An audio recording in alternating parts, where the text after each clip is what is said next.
Vamos lá, começando mais um encontro e hoje é uma data especial porque na América do Norte, né, nos Estados Unidos, no Canadá, no Caribe, alguma daqueles países, daquelas ilhas ali também comemoram o Thanksgiving, né? E o que é o Thanksgiving? Que é a ação de graças. Nada mais é do que agradecer.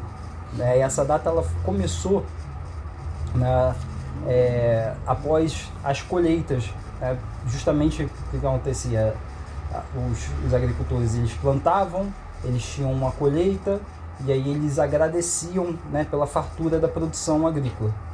Então as famílias elas se reuniam, né, e aí recordavam, né, com gratidão daquela colheita, né, do tudo que Deus tinha dado para eles. E a gente precisa entender que isso começou no século XVI, então não tinha indústria, não tinha, né, tecnologia, então tudo vinha do campo, da terra. Então essa questão da gratidão era muito importante e impactante, porque era tudo que eles tinham, né?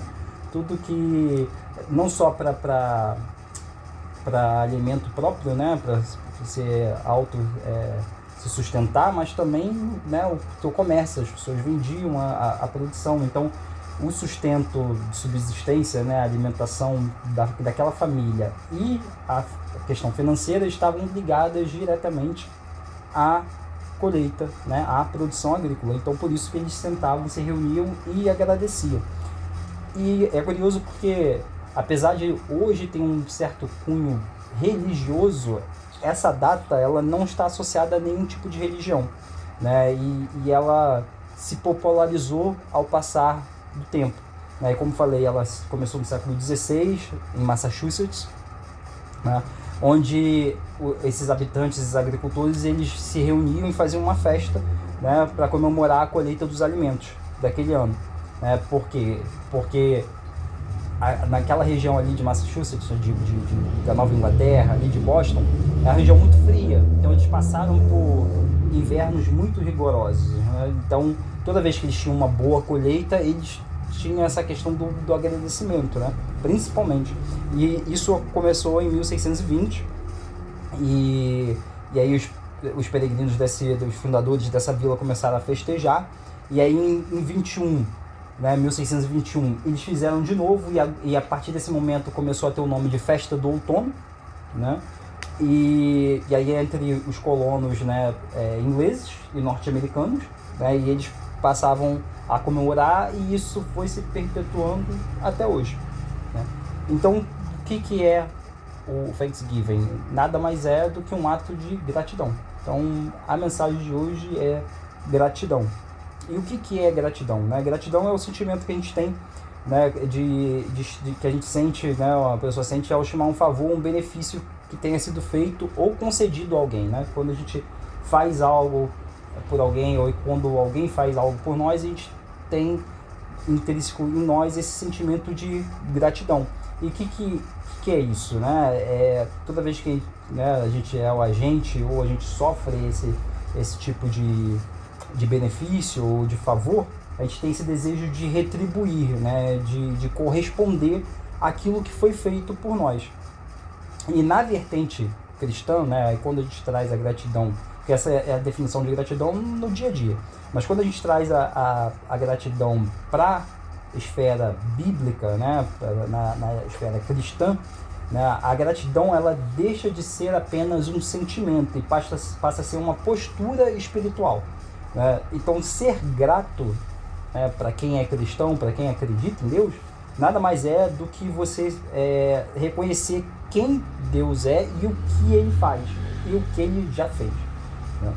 Então é diferente de apenas agradecer por um ato, né? É reconhecer Deus e também, né, o que Ele fez por nós, né, e o que Ele continua fazendo.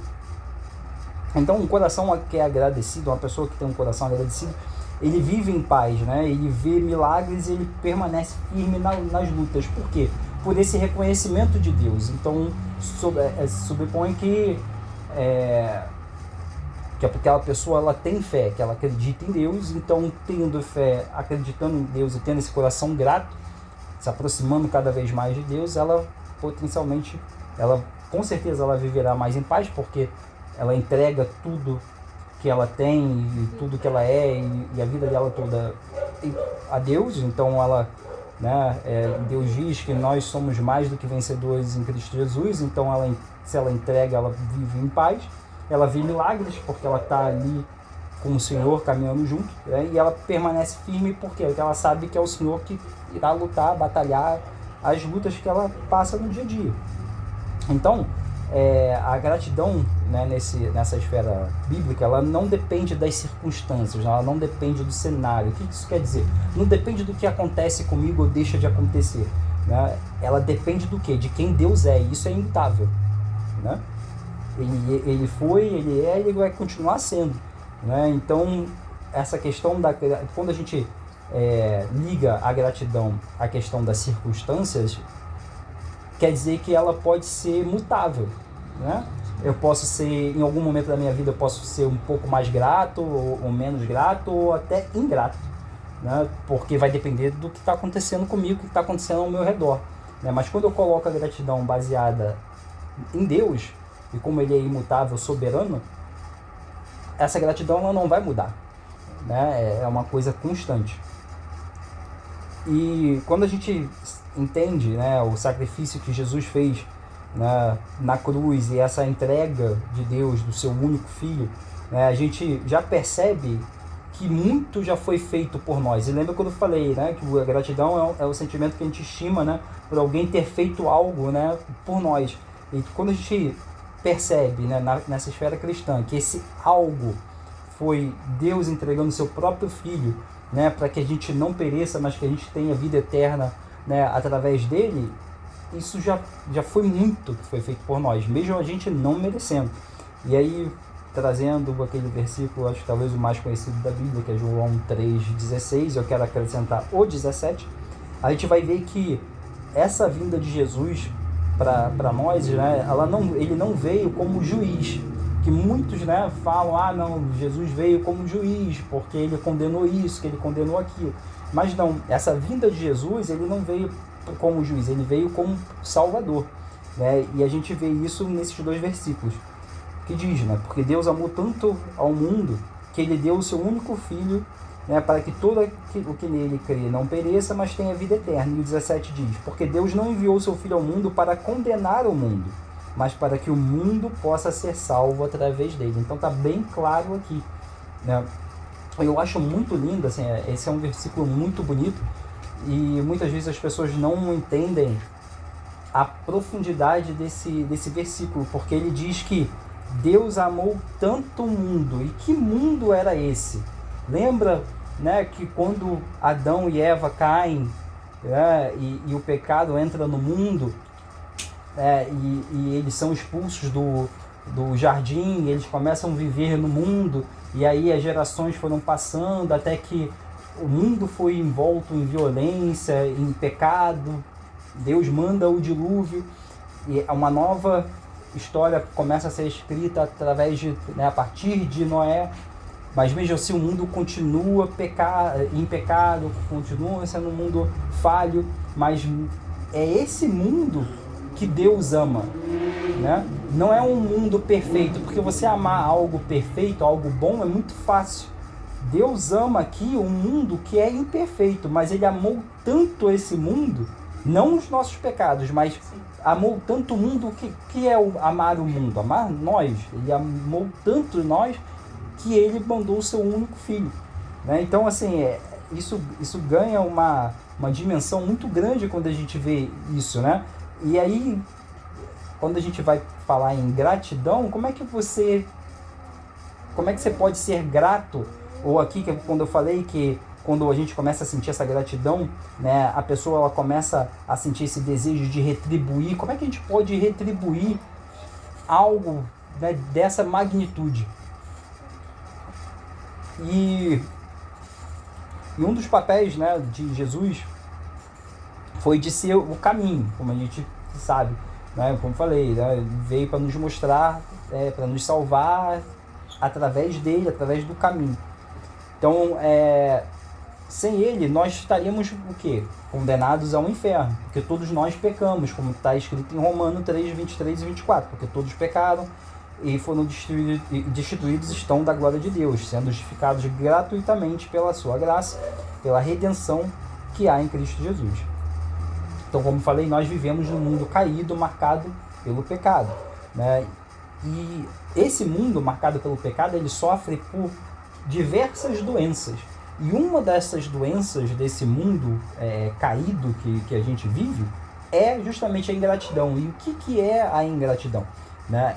É a falta de reconhecimento e de apreço. Se a gratidão é o reconhecimento que alguém fez algo por nós, né, a ingratidão é o oposto. É a falta de reconhecimento e de apreço, né, de cuidado, de carinho, de algo que uma pessoa fez, né, de um ato de bondade, de generosidade, né, que fizeram por nós. E principalmente um deles é o que Deus fez por nós. E aí a gente vê que essa ingratidão, ela está diretamente relacionada ao sentimento de descontentamento. O que é o descontentamento? Né? É você... Pois bem, a ingratidão, ela está relacionada a esse sentimento de descontentamento, né? E o que é esse sentimento de descontentamento, né? É quando a gente começa a passar a julgar Deus não por quem ele é, mas pelo que ele faz. Então, a partir do momento que a gente faz isso, a gente vai perceber que nada é suficiente para a vida daquele que é ingrato, porque ele vai sempre querer mais. Porque, não, Deus fez no passado isso, então ele tem que fazer de novo ou até melhor agora. E aí Deus não faz, e aí ele começa a falar, opa, peraí, né? E começa a não agradecer mais pelas coisas que ele tem, né? Ou pelo que já aconteceu na vida dele. Ou então ele vê o próximo, e aí ele começa a ver o que Deus está fazendo na vida do próximo. E aí ele fala, eu quero aquilo lá também. E aquilo não acontece. Então ele começa a ficar descontente com aquilo que Deus está fazendo na vida dele. E ele não percebe que aquilo que está sendo feito na vida dele já é bom. Porque Deus ele tem planos bons e perfeitos para nós. Então ele não consegue perceber isso. E isso é um perigo muito grande. Porque a gente pode ver, né, um dos exemplos disso são os israelitas no deserto. Né? Depois que eles foram libertos, né, do Egito, né, eles passaram 400 anos, né, uma escravidão que durou 400 anos naquela terra. Eles saem do Egito, eles são libertos do Egito, né, e eles vão para o deserto. Né, eles têm tudo ali, todas as necessidades supridas por Deus, mas mesmo assim eles constantemente estavam reclamando. E por quê? Porque o descontentamento ele traz em nós uma cegueira espiritual. Né? A gente começa a enxergar o que está faltando, o que a gente não tem. Né? Como eu disse, em vez de enxergar o que nós já temos, o que já foi feito por nós. Então a ingratidão ela nos faz incapazes de nos alegrar ou de agradecer. Foi exatamente o que aconteceu com os israelitas. Porque, apesar de todas as necessidades serem supridas, eles chegaram ao ponto de querer voltar para o Egito. Né? E voltar para aquela situação, naquele local onde eles eram escravos. Né? Então a gente precisa ter bastante cuidado com essa questão da ingratidão. E aí eu vou falar, né, sobre a gratidão. Quando a gente fala de gratidão, existem várias formas de gratidão e vários meios pelos quais essa gratidão ela pode ser manifestada. Né? Pode ser após um milagre, pode ser através de uma resposta de oração, pode ser em meio a uma situação que envolveu perdão. Né? E todas essas situações elas geram algo positivo, né? Algo que me faz querer retribuir aquilo que foi feito, né? Mesmo que algo ruim tenha acontecido, mas algo bom veio e eu quero agradecer por aquela solução, por aquele milagre, enfim. Mas uma das ocasiões mais difíceis da gente mostrar gratidão é em meio às dificuldades, né? Em meio à dor. Porque todos nós, a gente passa por um período, eu estava até conversando com a Ana esse vídeo, a gente passa por um período que somos amassados, parece que a gente está sendo pressionado por Deus, amassado pela vida, né? Ah, não, tá tudo acontecendo ao mesmo tempo e não tá indo ao nosso favor e nos pressiona e muitos de nós, a gente acha que é o fim, que não tem solução, nem nada. E aí, eu queria trazer uma história da Bíblia que os personagens dessa história, eles estavam justamente nesse cenário, que é Paulo e Silas sendo presos. Isso está em Atos 16, e aí vai do capítulo 20 até o 25, 26. Mas, para vocês entenderem, Paulo e Silas, eles estavam na cidade de Filipos, eles foram ali para pregar o evangelho, né, quando existia uma menina, uma jovem, uma mulher, que era adivinha. E ela, né, ela ganhava dinheiro com isso, não, quer dizer, não ela, né, mas os seus donos, né, eles ganhavam dinheiro através dela, porque ela tinha adivinhações e tal, então previa o futuro, então eles ganhavam dinheiro às custas. Só que essa menina, essa jovem, era endemoniada. E quando Paulo e Silas foram para essa cidade e encontraram essa menina, o que essa menina falou para eles? Olha, esses homens são de Deus. E ficava falando isso, esses homens são de Deus, esses homens são de Deus. E, na verdade, isso era uma verdade. E aí o que acontece? O que Paulo e Silas fazem? Né? Mas Paulo repreende e vai libertar a menina desse demônio. E é curioso isso, porque se fôssemos nós, a gente provavelmente ficaria envaidecido.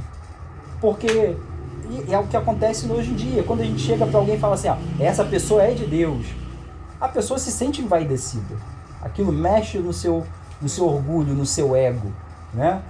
Ah, não, aquele fulano lá você é um pregador nato, a sua palavra é muito boa, né? Então, é aquela coisa, hoje em dia seria o pessoal do like, né? Like, cara dando like atrás de like, né? E aí você ia vendo aquilo ali, né? Em vez de ficar falando pra você, você é um homem de Deus, qualquer videozinho não sei quantos likes, não sei quantos. Então isso vai descendo. Só que isso vai chamando, né? Isso vai alimentando e fomentando um ego, é o eu. Então Paulo, com discernimento espiritual, ele logo percebeu, né, que tem alguma coisa errada aí, né?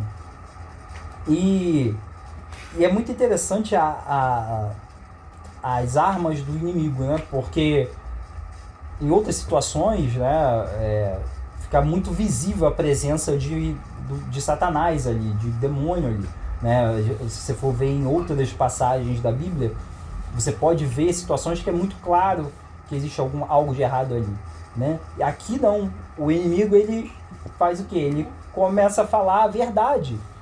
Por quê? Porque ele não queria ser percebido ali, ele queria continuar naquela situação e levar aquelas outras pessoas que estão ali daquela cidade com ele, né? E o Paulo e Silas tiveram esse discernimento. Mas enfim, eles libertam essa jovem, só que isso causa um problema, né? Como eu falei, os donos dessa menina, irritados porque perderam ali o lucro que eles tinham com as adivinhações dela, né, acusam Paulo e Silas, né, diante das autoridades daquela cidade.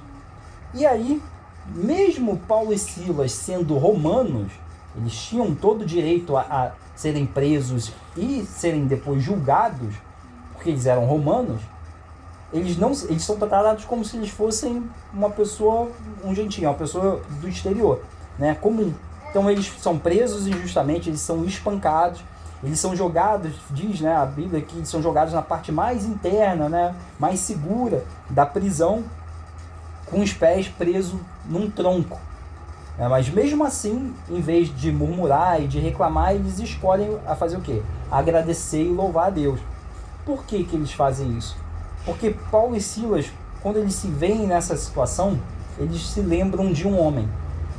né, de um homem que passou pela mesma coisa que eles estavam passando ali. Um homem que foi desnudo, que foi açoitado, que foi escarnado, né?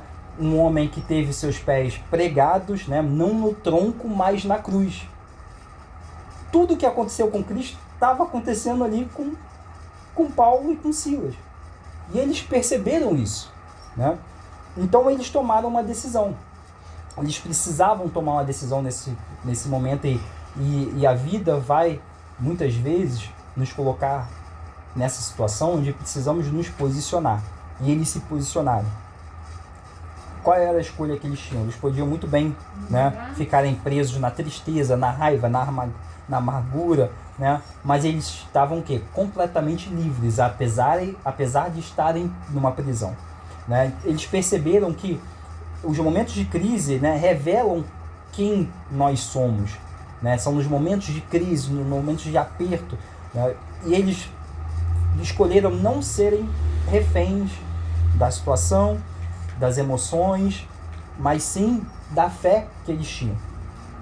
Então, eles viram que para o mundo eles poderiam estar presos, eles poderiam estar numa prisão, estar presos, né? Mas para eles estavam livres. Então, o que acontece? À meia-noite, eles estavam orando e louvando ao Senhor, cantando hinos, né? E os presos da prisão eles estavam ali escutando, né? Eles orando e cantando. E eu fico imaginando o que esses presos deviam pensar, né? Porque eles estavam numa espécie de solitária, que diz que é a parte mais interna, mas mesmo assim, que seria teoricamente a pior parte da prisão, mas mesmo assim eles estavam ali cantando e louvando. E aí um grande terremoto sacode a prisão. E essa parte, essa cidade de Filipos, ela se localiza hoje em dia ali na região da Macedônia. E essa região, ela é realmente conhecida, né, por ser um local de constantes terremotos, né? Quando eu digo constante, assim, é comum ter terremotos naquela região. Só que esse terremoto é um terremoto diferente de um terremoto natural. Porque se a gente for parar para pensar, quando um terremoto vem, ele destrói as fundações de tudo, né? A gente vê prédios caindo, estradas se partindo, mas esse terremoto não foi relatado, não está na Bíblia que nada da cidade foi abalado. Não diz que não causou destruição na cidade. Não. Nem o prédio da prisão foi abalado. Olha que doideira, um terremoto tudo sacode, o prédio, né, que com muito menos tecnologia do que a gente tem hoje em dia, ele não é destruído, ele não cai. Nenhum preso que estava dentro foi ferido nesse terremoto. Mas esse terremoto, aí você fala, mas então foi um terremoto fraco, aquela coisa que é só uma coisinha, um tremorzinho e nada. Não, porque ele foi forte o bastante para que todas as portas e todas as correntes fossem soltas. Então não foi um terremoto qualquer, né? Então a gente precisa entender que vai ter algumas situações na nossa vida que serão resultados de más escolhas, serão resultados de não só más escolhas nossas, mas más escolhas das pessoas que estão na nossa volta e acabam respingando em nós, né? E aí eu chamo isso do natural.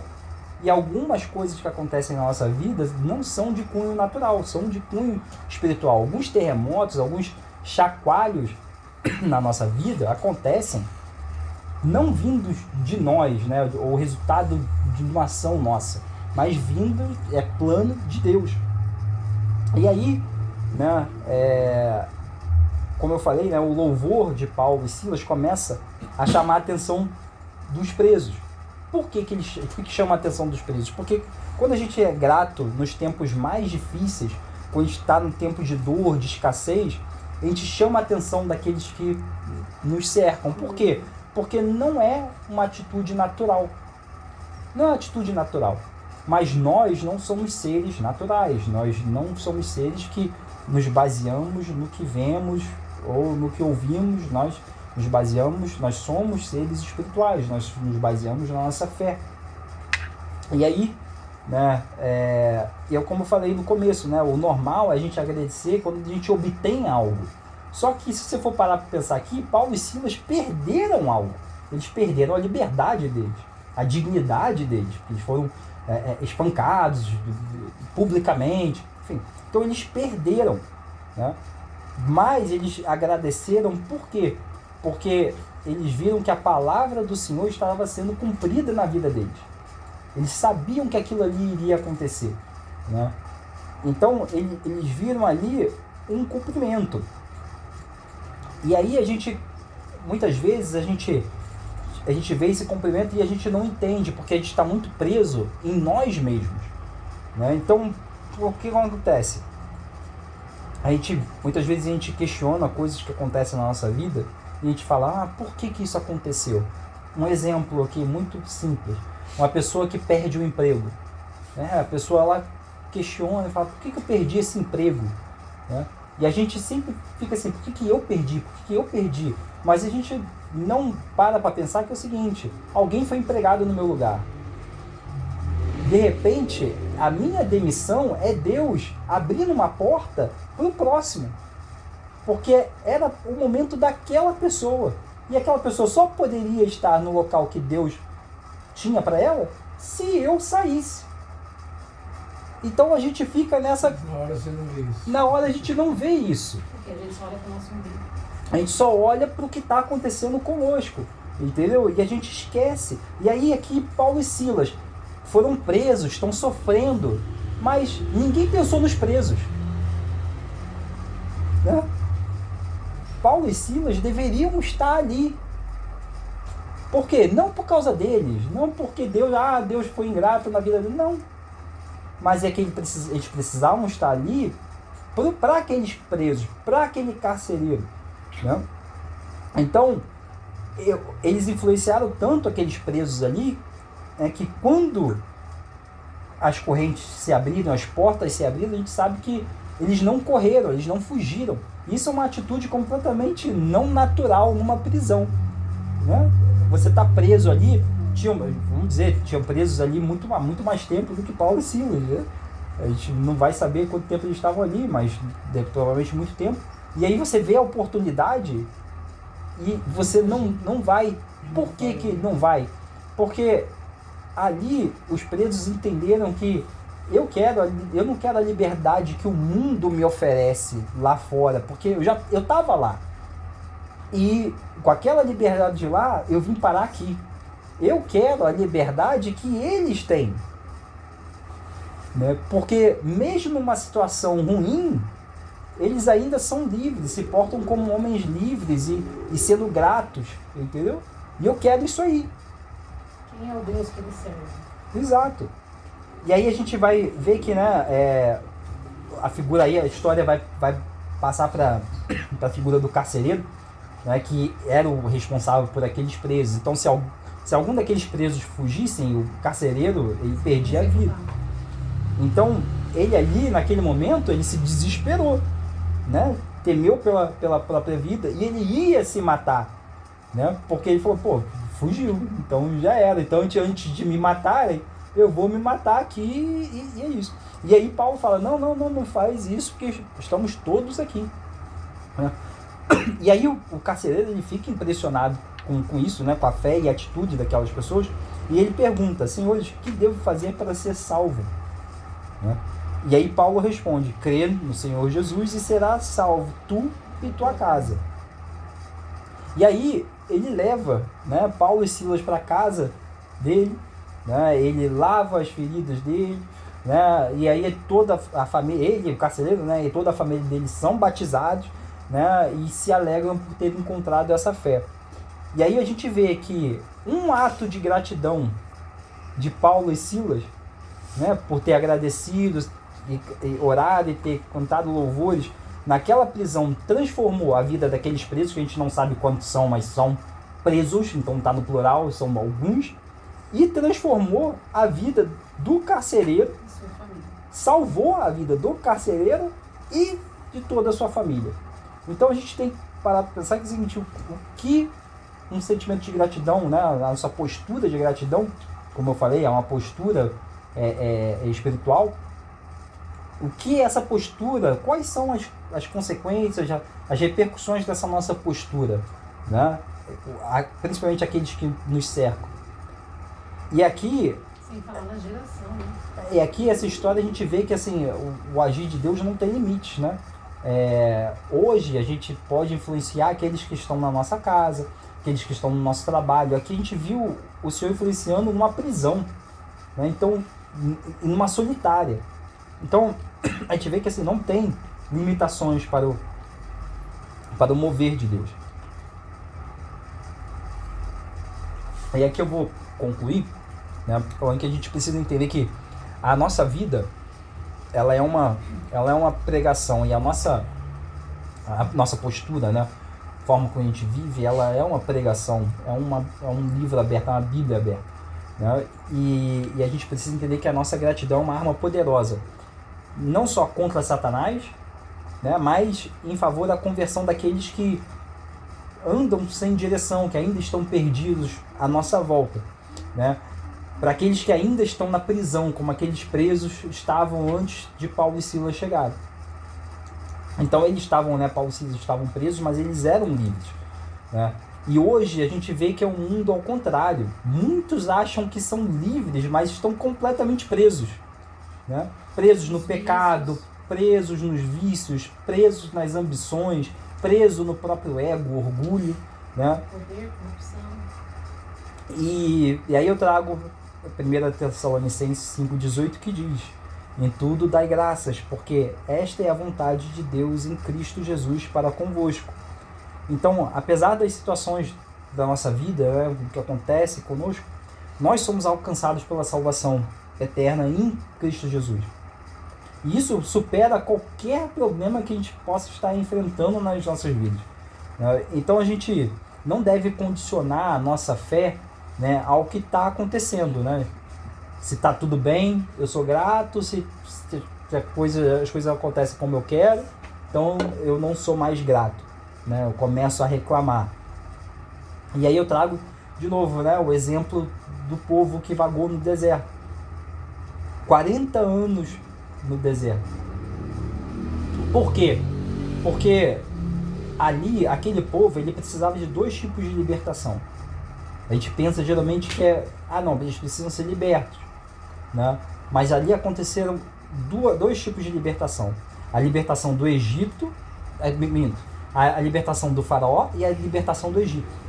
A libertação do faraó foi assim, aconteceu rápido, né?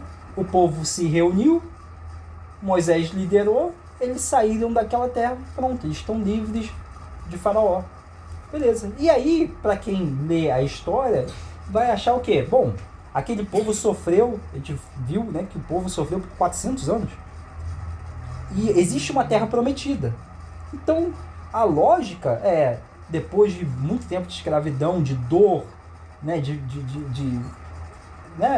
exploração, eles irem para a terra prometida, para ter um momento mais leve de vida, né? Esse é você sofreu, mas agora você vai colher. E Deus leva eles para o deserto, né? E aí você vai falar, peraí, então eu perdi alguma coisa dessa história. Mas no deserto, por quê? Porque foi no deserto que a segunda libertação aconteceu. Porque eles precisavam ser libertos do Egito. E o que era o Egito? Eram as tradições, era aquele modo de pensar, aquele modo de levar a vida. E isso a gente viu que eles realmente precisavam, porque a cada tribulação que eles tinham no deserto vinha seguido de uma murmuração. Então, não tem comida, o maná está lá. Mas o maná estraga, não sei o que e tal. Mas está frio aqui, a coluna de fogo. Mas não sei o que, a gente vai morrer, o exército está vindo, mar se abre. Então, mas sempre ali, lá no Egito era melhor, era mais fácil a vida, a gente está vagando aqui. Então, eles precisavam dessa libertação. Então, por quê? Porque incutido neles existia um sentimento de ingratidão muito grande. Entendeu? Porque eles olhavam muito para as circunstâncias, para o que eles estavam vivendo ali no agora. E eles esqueciam do cuidado de Deus, que para cada coisa que eles viviam, o cuidado de Deus vinha seguido, mas aí eles se alegravam, mas aí acontecia alguma outra coisa, aí eles murmuravam, e aí eles esqueciam daquilo que foi feito anteriormente, e assim ia, né, num ciclo. Você quer... Então, uma coisa que acontece quando nós somos gratos a Deus é que a gente passa a se tornar menos ansiosos, né? E a gente, porque a gente começa a depositar as nossas expectativas em Deus, né? E a gente desapega da imprevisibilidade desse mundo, porque as coisas são imprevisíveis. Você não sabe como o seu dia de amanhã vai ser, nem o seu, nem exatamente. Nós sabemos nem se vamos acordar amanhã. Então, o homem, e mesmo que você, vamos dizer que você saiba, não, amanhã eu vou estar vivo. Aí você vai fazer seu plano. O homem é falho, vai ter alguma coisa que você vai deixar de colocar naquele teu plano, não vai funcionar exatamente como você planejou, alguma coisa vai atrasar alguns minutinhos que vai desencadear uma série de outras coisas no que você planejou. Então, o homem, ele é capaz de falhar, mas Deus não falha. E aí Filipenses 4, 6 e 7, né, vai dizer que devemos seguir, né, o exemplo de Paulo, né, e fazer a vontade de Deus, mesmo que fazendo a vontade de Deus, passou por um momento de alegria e tribulação, mas nunca deixou de ter o coração grato a Deus, né? Todas as coisas contribuíram para o fortalecimento da sua fé em Cristo, né? Aí aqui, deixa eu só... Então vamos lá, em Filipenses 4, 6 e 7 diz: por nada estejais ansiosos, mas em tudo pela oração e súplica com ação de graças, sejam as vossas petições conhecidas diante de Deus. E a paz de Deus, que excede todo entendimento, guardará os vossos corações e as vossas mentes através de Cristo Jesus. E aí, né, Filipenses 12, 13 diz: sei o que é passar necessidade e sei o que é ter fartura. Aprendi o segredo de viver contente em toda e qualquer situação, seja bem alimentado, seja com fome, tendo muito ou passando necessidade. Tudo posso naquele que me fortalece. Né? Então, resumindo, né, e fechando essa mensagem de hoje, em tudo dei graças. Amém?